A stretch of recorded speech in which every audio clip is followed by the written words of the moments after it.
Nous nous trouvons au palais présidentiel de Bangui, capitale de la Centrafrique, où son président, le professeur Faustin Archange Touadéra, nous reçoit en exclusivité. Je voudrais vous remercier de l'opportunité que vous me donnez pour informer le public.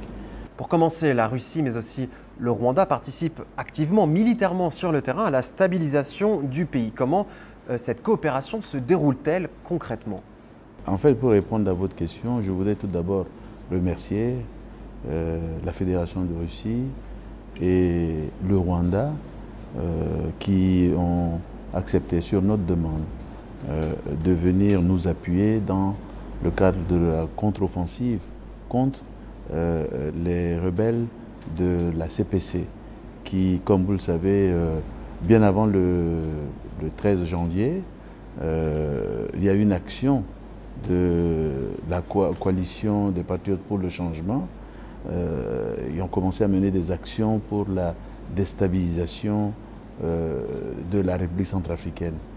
Et nous avons estimé qu'il était urgent de demander le soutien des pays amis, notamment la Fédération de Russie et le Rwanda, ont accepté de nous appuyer dans cette contre-offensive pour protéger les institutions et protéger aussi le peuple centrafricain.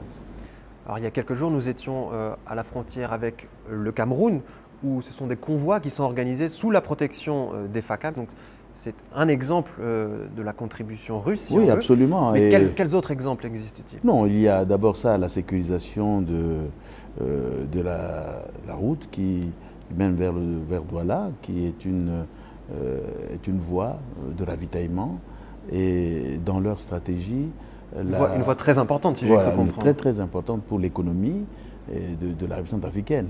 Et donc, dans leur stratégie, la CPC a voulu donc asphyxier la République centrafricaine en bloquant cette voie de communication très importante. Et bien entendu, donc, il fallait ouvrir cette voie, empêcher les forces négatives de la CPC de prendre le contrôle de cette voie. Et donc, il y a eu une très très grande contribution des FACA et leurs alliés, la Fédération de Russie, pour sécuriser les véhicules, sécuriser la voie, pour que vraiment la circulation, le trafic se rétablisse sur cette voie qui va desservir donc la République centrafricaine et la capitale Bangui. Et donc ça c'était très important. D'autres actions, ces actions contre-offensives pour libérer certaines grandes villes et certains villages, des villes aussi de la République centrafricaine qui étaient entre-temps occupées par la rébellion des CPC. Et cette action se poursuit, contre-offensive, qui se poursuit aussi sur l'ensemble du territoire centrafricain. Juste pour nos téléspectateurs, pouvez-vous nous rappeler ce qu'est la CPC? La CPC, c'est une coalition, ça s'appelle Coalition des Patriotes pour le Changement. Et donc, c'est un groupe d'anciens groupes armés qui avaient signé l'accord politique pour la paix et la réconciliation, qui avait été signé, négocié à Khartoum et signé à Bangui, et qui était rentré dans un processus de paix. Et avec l'arrivée de l'ancien chef d'État François Bozizé, qui les avait remobilisés pour les remettre sur la voie de la violence et aussi en cherchant à déstabiliser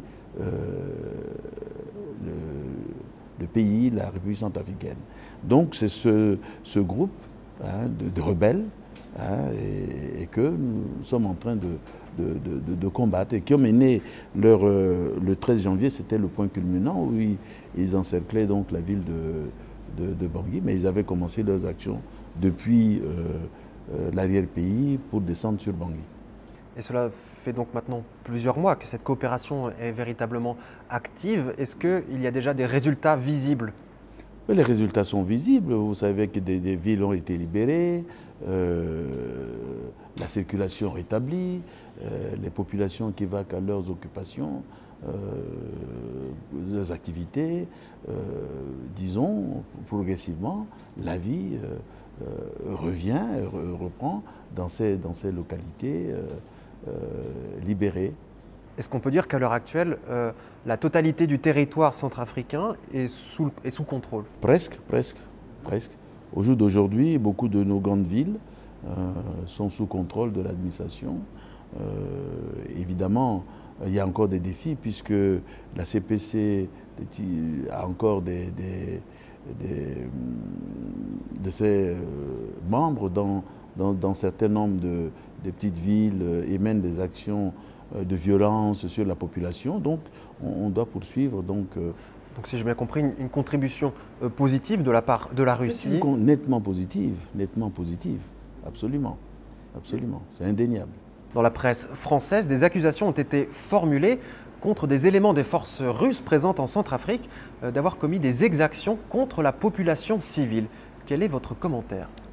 Eh bien, nous avons été informés aussi, comme vous, par ces journalistes. Nous déplorons le fait que ce rapport se trouve en premier lieu entre les mains des journalistes, alors que le gouvernement ne tenait pas encore donc, ce rapport. Mais néanmoins, quand nous étions informés, nous avons immédiatement pris des mesures. Parce que, en tant que président, en tant que gouvernement, nous avons la responsabilité de protéger nos populations et nous avons mis en place une commission d'enquête judiciaire qui a d'ailleurs officiellement pris ses fonctions le vendredi dernier, qui va faire des investigations sur ces cas. Et évidemment, s'il y a des cas qui sont avérés, qui s'avèrent justes, bon, ben, les auteurs seront traduits en justice. Et bien entendu, on ne peut pas faire des accusations sans fondement, et il nous faut des preuves, et c'est pour ça cette commission va commencer à 3 mois pour rendre donc son rapport après une enquête minutieuse. Disons, on leur a donné un délai le gouvernement a donné un délai. Vous avez au moins 3 mois, mais ça peut se faire avant. Et en tout cas, il y a une périodicité de 3 mois. Il doit pouvoir nous dire exactement, faire le point sur, disons, les cas qui ont été mentionnés.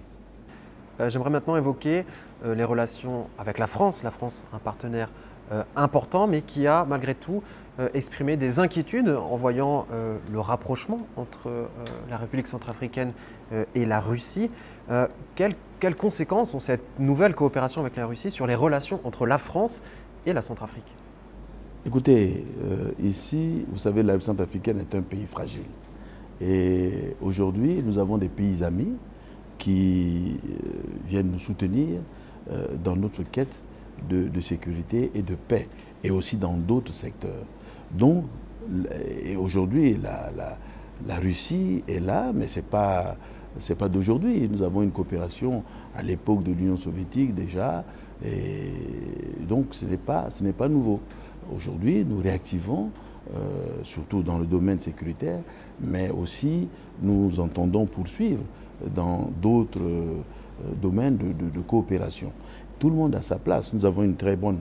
Nous cherchons aussi à densifier, à renforcer encore notre coopération avec la France et bien d'autres pays amis qui veulent soutenir la République centrafricaine.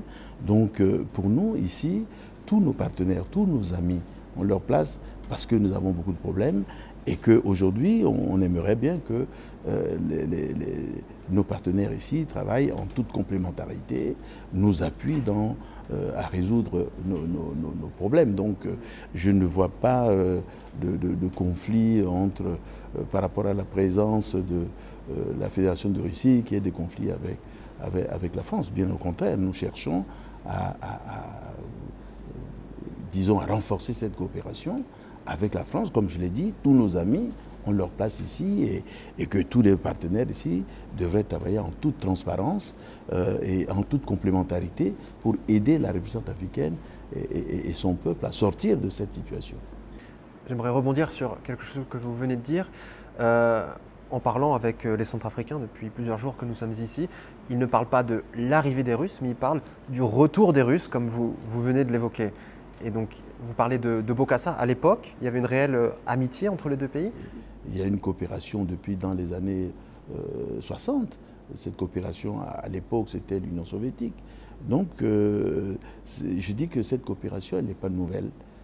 Nous ne faisons que réactiver, comme avec d'autres coopération. Aujourd'hui, la Fédération de Russie a accepté de nous appuyer dans le cadre sécuritaire parce qu'aujourd'hui, le pays fait face à des cas de violence, de conflits armés. Nous sommes en phase de reconstruction de notre armée. Il y a bien d'autres partenaires qui nous soutiennent, ainsi que la Fédération de Russie, notamment. Il y a l'EUTM qui est là, il y a d'autres partenaires aussi. Donc, en fait, c'est une mutualisation. C'est plusieurs pays amis, plusieurs qui viennent au chevet de la République centrafricaine pour l'aider à sortir de cette situation. En début d'année, vous avez été réélu à la tête du pays. Les perspectives pour le peuple centrafricain sont-elles bonnes? Êtes-vous optimiste pour votre pays? Aujourd'hui, nous sommes optimistes. Nous avons traversé des moments très difficiles et aujourd'hui, nous sommes... Bon, on eût été cette violente attaque de la CPC, on serait aujourd'hui assez loin. Nous avons organisé les élections dans les conditions que vous savez. Et donc, il y a encore beaucoup de défis. Mais nous sommes optimistes parce que le peuple centrafricain s'est montré très résilient. Donc, aujourd'hui, nous allons mobiliser donc, avec ce nouveau mandat que le peuple nous a accordé, de remettre, disons, au travail, poursuivre donc les réformes et les projets que nous avons déjà entamés pour régler, disons, résoudre ces défis. Mais nous sommes très optimistes. Encore une fois, avec tous les gens que nous avons rencontrés pendant ces quelques jours, pour eux, c'est la sécurité d'abord, et c'est qu'une fois que la sécurité sera de retour sur le territoire qu'il y aura vraiment un développement économique qui peut se faire. J'imagine que vous ne pouvez qu'être d'accord avec ça. Non, mais nous partageons ce point de vue de la population, parce que sans la paix, on ne peut pas avoir de développement. Hein, parce qu'il y a une urgence sécuritaire. C'est sur ça que nous sommes en train de travailler. Nous avons commencé depuis le premier mandat en essayant d'aller au désarmement de tous les groupes armés pour que la paix véritable s'établisse en République centrafricaine pour amorcer le développement. Bien entendu, on va travailler sur la sécurité, mais en même temps, nous pouvons également travailler sur un certain nombre de projets d'urgence, par exemple, pour question d'électricité, les questions de l'eau, les questions sanitaires. Aujourd'hui, nous avons, avec la pandémie Covid-19, nous devions y travailler, on ne va pas rester les bras croisés. Évidemment, la sécurité, la paix est la priorité. Mais aux côtés de cela, nous travaillons également sur certains aspects, sur le quotidien du peuple centrafricain pour leur apporter certaines solutions aux besoins les plus urgents. Monsieur Touadéra, merci d'avoir répondu à nos questions. C'est moi qui vous remercie.